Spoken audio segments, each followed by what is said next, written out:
Hey guys, before we get into this, I want to go ahead and talk about a few things with you guys really quick. I apologize for no video yesterday, first and foremost. I've been on a daily upload streak for about just under a year now, and even though technically this is still going to count as a daily upload because it's like 18 minutes before my last upload, I still do apologize that there was no video yesterday. I've been really working my ass off as far as like YouTube, Twitch, and Discord is concerned, and I've really been missing out on a lot of sleep, but I just got a lot of sleep. I'm kind of recharged now, so we're pretty much good to go. Another thing I want to mention is that we're going to be having a Twitch stream today from 3 p.m. to 6 p.m. Aside from that, the new update is going to be coming out tomorrow, so I'm going to have the patch notes video on that as well. And one more thing is that my Discord server has been open to my Twitter account for the past week and a half now. So if you guys do want to get in on the Discord, please go over to my Twitter, hit it with a follow, and then also join the Discord from there, because that is where you'll find your invite. So yeah, if you guys have been really wanting the Discord, we've got a lot of stuff set up and it's looking pretty good, so if you guys are interested in that, go on over to my Twitter. But yeah, without further ado, let's go ahead and jump into the video, and thank you guys so much for watching. Alrighty boyos, welcome back once again to another video. How you guys doing? Guys, today we're going to be doing a little bit of a Fortnite school video, and we're going to be talking about when you should crit build your weapons. I get a lot of questions about this in my Twitch chat and then the YouTube comments, and I figured I would finally tackle it in today's video. One thing I definitely want to preface the video with, however, is that every single person plays the game differently. These are my schematics, so they're tailored to my playstyle, and you know, my specific schematics might not suit your fancy, and I definitely want you guys to keep that in mind. Every single person plays the game differently, and you should play it how you want to play it. But for me personally, this is how I build my schematics. This is my thought process behind building my schematics, and it could be entirely different for you. But this video is here to give you guys a general idea of when you should crit build your weapons, and if you guys do agree with my reasons, then you might want to follow through on some of these builds. But let's go ahead and jump into this, and let's take a look at my schematics. So first up, I'm going to use the razor blade as my number one example. I'm going to kind of make this pretty easy in the beginning whenever it comes to critting your weapon, and get a little bit more complex as we go on with explanations. So the easiest explanation I can think of when critting your weapon is taking a look at the crit hit chance and the crit hit damage. It is 10% and 50% on the razor blade, which is the lowest possible it could be. 15% and 20% are your other options for crit hit chance, and 75% is your other option for your crit hit damage. So when you look at this weapon right here, even on paper it looks terrible to go with a crit build. If you even search deeper into modifying the perks, you can only go with 1 crit rating and 1 crit damage. Normally, if you already have a low crit hit chance, you kind of want to go with double the crit damage if you can, because when your weapon does crit, it's going to hit pretty hard. Unfortunately, in the razor blade's case, you can't even do that. So the razor blade is the perfect example of something that you should 100% headshot damage in terms of the build that you go with. But let's go ahead and take a look at the absolute polar opposite of this weapon. Let's take a look at the Wraith. This weapon has a base crit hit chance of 20% and a base crit hit damage of 75%. It also comes with 1 crit rating and a double crit damage if you decide to build it that way. This weapon and the Silent Spectre are the absolute poster children of crit builds in this game. You can never go wrong with a crit build if you go with something with 20% crit hit chance. You also could probably get away with using Sergeant in your support slot, but the problem with this, if you guys don't know, it boosts your crit hit damage. The problem with this is that if you're not using other weapons that are also very good in terms of your crit, then you're missing out on potential damage, and you might as well just go with MGR at the end of the day. At least that's how I go whenever I play the game. Now let's take a look at another example. Let's take a look at the Hemlock. This weapon has a base crit hit chance of 15% and a base crit hit damage of 75%. With this weapon, you can also go with 1 crit rating and a double crit damage. This is an excellent crit weapon in my opinion because of its fire rate, also with its magazine size. The more mag size means the more crits you'll be able to get out before you reload,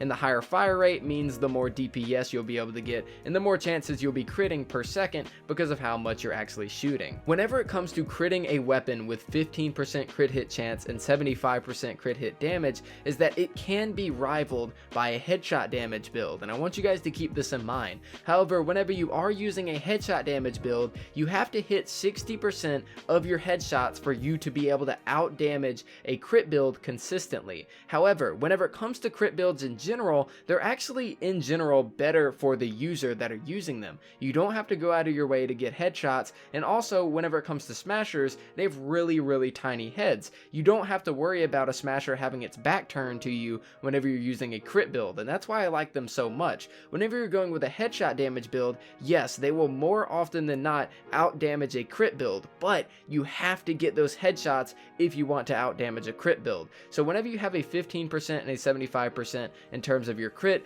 I would still go with a crit build on that weapon, as it's definitely better for the user and it's a lot less complicated and there's a lot less thought that goes behind it whenever you're actually using the weapon.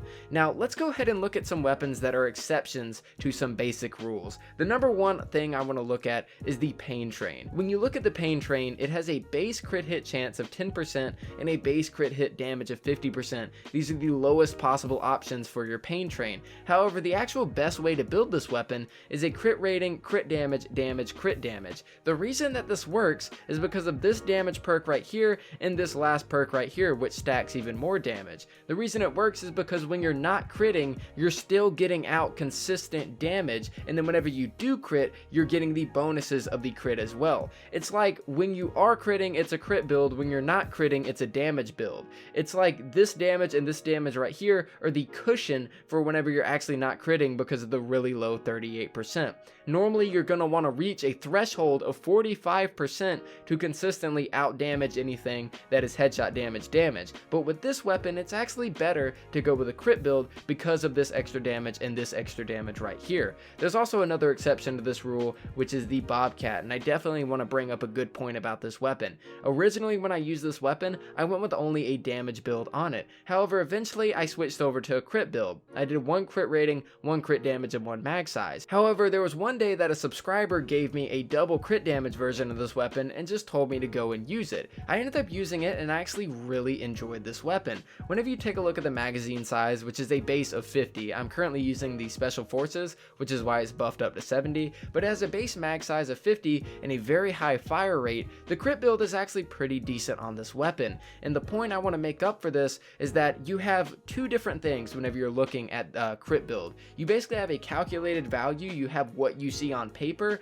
and then you have an actual real value of what you experience in game. When I look at the Bobcat, it doesn't look like a crit build to me whatsoever in terms of how you want to make the weapon, but when I actually used it in game, I actually thoroughly enjoyed using the weapon. So one thing is for sure is that whenever you're looking at it on paper, it actually isn't always going to be the case whenever you're determining if it's a crit build or not, and that is 100% true with a weapon like the Pain Train. Another thing I want to bring up is something like this Nocturna. This is also an exception to the rule. So whenever you look at a Siege Breaker is not capable of this specific role. The Nocturna is unique in the sense that it can have 1 crit rating and a double crit damage. The reason it's built like this is because its brother, the Siege Breaker, which has the exact same stats aside from weapons, is built with a headshot damage build. You don't want to go with a crit build on the Siege Breaker because you can't do a double crit damage. The reason I did this on the Nocturna is because it is very unique and I figured that it would be really cool to have.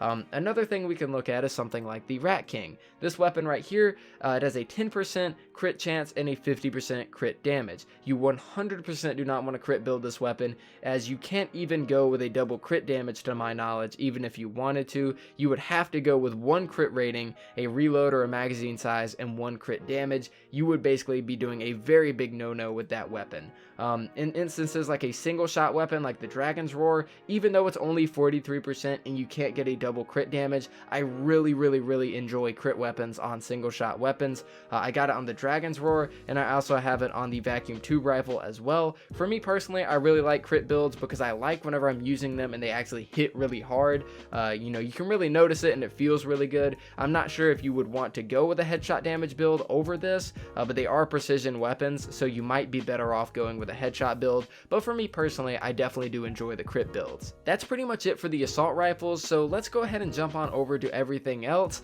and everything else is slightly more complicated than the assault rifles. And the reasoning for this is that with the way that the game is currently, if we head on over to our heroes, there are a lot of heroes in this game that will boost your crit hit chance and your crit hit damage with specific weapons. What we currently don't have is something that increases your critical rating with assault rifles, which basically makes assault rifles universally the same even after the hero rework. And the reason that that I'm bringing this up is because of the hero rework, because currently we have a lot of heroes that buff the crit chance and the crit damage whenever it comes to specific weapon types like shotguns and pistols, but after the hero rework, it might not be how things work. So currently we have things like the raiders that help out the shotguns, we have things like the rangers that help out the pistols, we have things like Teadshot Jess, which helps out your critical damage with snipers, we have things like ninjas that help out your critical rating on swords. So everything else is a little bit more complicated when we're not just looking at assault rifles,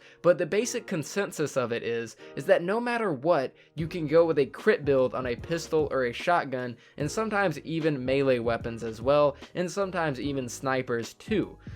Whenever you look at something like the Rat-a-tat, you can actually go with a triple crit damage build, but the problem with this is that you have to use Ranger and Field Agent Rio if you want to actually use this weapon. So whenever you are building your pistols, when you're building your shotguns, you can also build them with other classes in mind. What I did with the Stalwart Squire is that I built it with other classes in mind by giving it a reload speed. Normally you could put a crit damage here, but if I give it a reload speed, I can also get more DPS on heroes that aren't the raider. So whenever it comes to shotguns, whenever it comes to pistols, and even snipers and swords, you either want to build them specifically for a certain hero like the raider or the ranger or certain ninjas, or you want to build them for everybody. Like I said, I did this specifically with the Stalwart Squire, but there's also other weapons out there that I have built specifically for a certain weapon type, so do keep that in mind. And one extra thing that I do want to mention, and it doesn't matter as much, but there are certain rocket launchers that actually do make for a really good crit build, so I figured it would be a fun thing to mention. Something like the Santa's Little Helper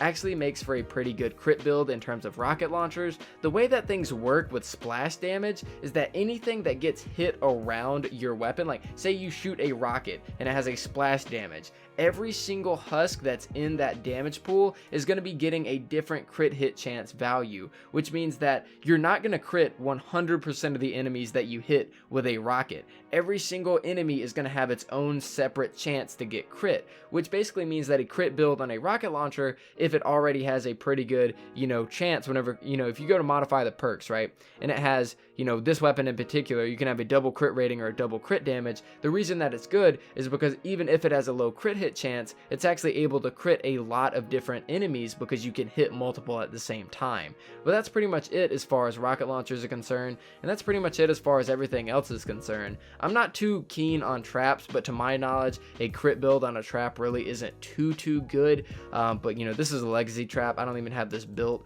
so yeah. But that's pretty much it for the video, guys. We basically went over assault rifles. Assault rifles are the main topic here, and I really can't speak for shotguns and pistols, but it basically, the same thing applies as they do with the assault rifles. But after the hero rework, things could be completely different. So going with a raider build and going with a ranger build could be completely different after the hero rework. So I definitely did want to mention that. But guys, thank you so much for watching. I hope that this did help you guys out. I'm sure that there are a lot of things in this video that I missed in terms of points that I could have made, but it's very complicated whenever it comes to critting your weapons, and there's a lot of different factors that can come into play, and I tried to mention as many of them as I humanly and possibly could in this video. So I hope it did give you guys a pretty good idea on when you should crit your weapons, and I hoped it helped out a lot of newcomers and maybe even some experienced players as well. But guys, thank you so much for watching. I greatly do appreciate it. Again, I'm sorry for no upload yesterday, but I will be having a Twitch stream today, so I hope that does make up for it. But guys, thank you so much for watching. I greatly do appreciate it, and I will see you guys next time.